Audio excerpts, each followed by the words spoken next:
Hi friends, నేను ఇప్పుడు పొలాల్లో ఉన్నాను. నైట్ నీళ్లు బారక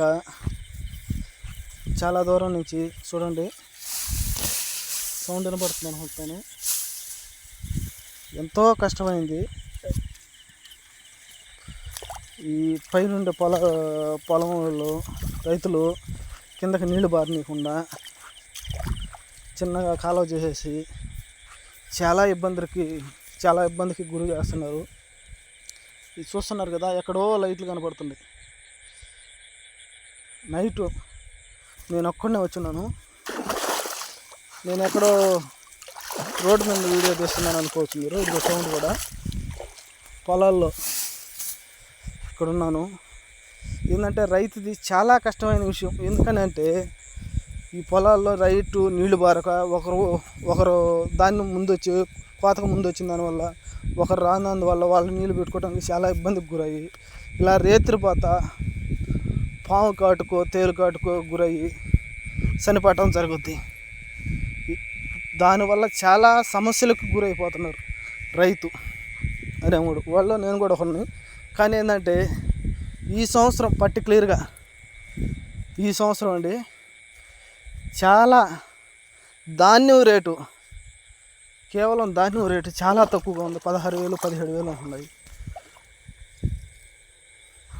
ప్రభుత్వం స్పందించి రైతులకి 25,000 నుంచి 20,000 మద్దతు ధర ఉండేటట్టు ప్రకటించాలని ఆశిస్తున్నాను. ఎందుకంటే ఇంతకుముందు కూడా సేమ్ అదే వీడియో తీసుండ చూడండి.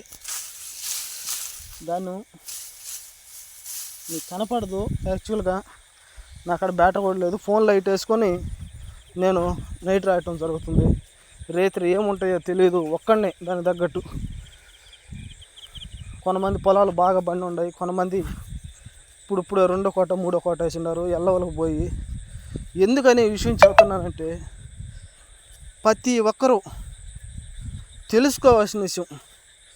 దాని పంటకి కోతకి రాగానే మనం కోసుకుంటున్నాము, దాన్ని పొలాల్లో కోతలు కోసుకుంటున్నాం అనగానే దాన్ని రేటు తగ్గిపోతుంది. ఒకసారి ఆలోచించండి. ఒక సినిమా బాగా ఆడద్ది అని వాళ్ళ సినిమా అంతా కంప్లీట్ అయిపోయి సీఎం దగ్గర బాగానే 500 నుంచి 400 100 200 పెంచుతారు. కానీ రైతు పెంచుకునే టయానికి దాన్ని రేటు తగ్గించేయడం జరుగుతుంది ప్రభుత్వాలు. దయచేసి